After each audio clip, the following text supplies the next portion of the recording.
যিনি যন্ত্র বানিয়েছিলেন, অস্ত্র বানিয়েছিলেন, যন্ত্র বানিয়েছিলেন, তিনি হলেন হযরতে দাউদ আলাইহিস সালাম।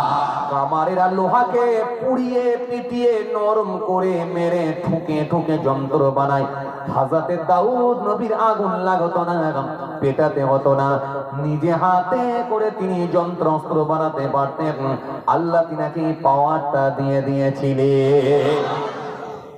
এই জন্য প্রত্যেকটা নবী আম্বিয়া সালামদেরকে আল্লাহ একটা অথবা দুইটা তিনটা পাঁচটা করে মিরাকেল অলৌকিক ক্ষমতা দিয়েছিলেন। আর আমাদের নবী হযরতে নবী মুস্তাফা সাল্লাল্লাহু আলাইহি সাল্লামকে আল্লাহ এরকম কোন নির্দিষ্ট করে দেননি, বরং আল্লাহ বলেছিলেন, হাবিব গো, তোমার সম্মান আমি আল্লাহ সব থেকে বেশি বাড়িয়ে দিয়েছি। তাই কোরআন স্পষ্ট ঘোষণা দিয়েছে, ইয়া আইয়ুহাল্লাযীনা আমানু ইসতাজিবু লিল্লাহি